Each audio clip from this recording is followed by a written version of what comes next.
Samsung is gearing up to launch 3 new tablets before the end of the year, and now live images of all 3 have made their way online. The pictures themselves aren't the highest quality, they're low res and a bit grainy, but they still give us enough to figure out what we're looking at.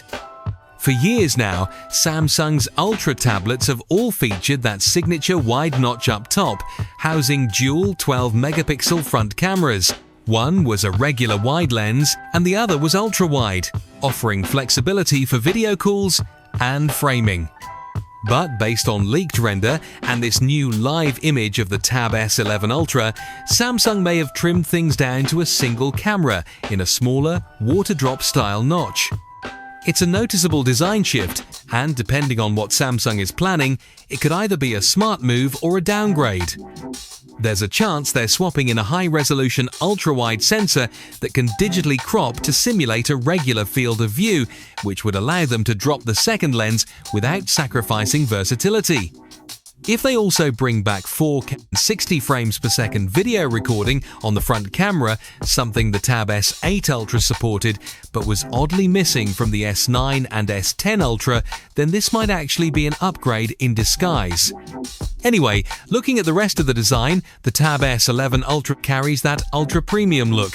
The bezels are razor-thin, giving it a sleek, modern aesthetic.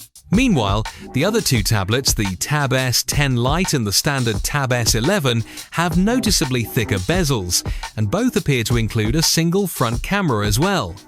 Again, the images are a little fuzzy, but that much is clear. All 3 models have passed through Safety Korea, which is a good sign that the launch is near. Internally, they vary quite a bit. The Galaxy Tab S10 Lite is expected to feature Samsung's in-house Exynos 1380 chip, paired with 6GB of RAM and 128GB of storage. It's also said to include Wi-Fi 6, Bluetooth 5.3 and a micro SD card slot, plus an S Pen in the box. Samsung has been testing the device with Android 15, but by launch it might ship with Android 16, depending on the rollout schedule. The Tab S11 and the S11 Ultra, on the other hand, are both running MediaTek's Dimensity 9400 Plus, a high-end processor aimed at premium Android tablets. They'll come with either 12 or 16GB of RAM and 256GB of internal storage, and expandable via microSD. Both will launch with Android 16 and One UI 8.0 pre-installed. That said, we're only a couple of weeks away from the official unveiling of the new tablet series. And if you want to stay up to date with all the latest leaks, then consider subscribing to the channel and turn on post notifications, and I'll see you guys tomorrow. Peace out.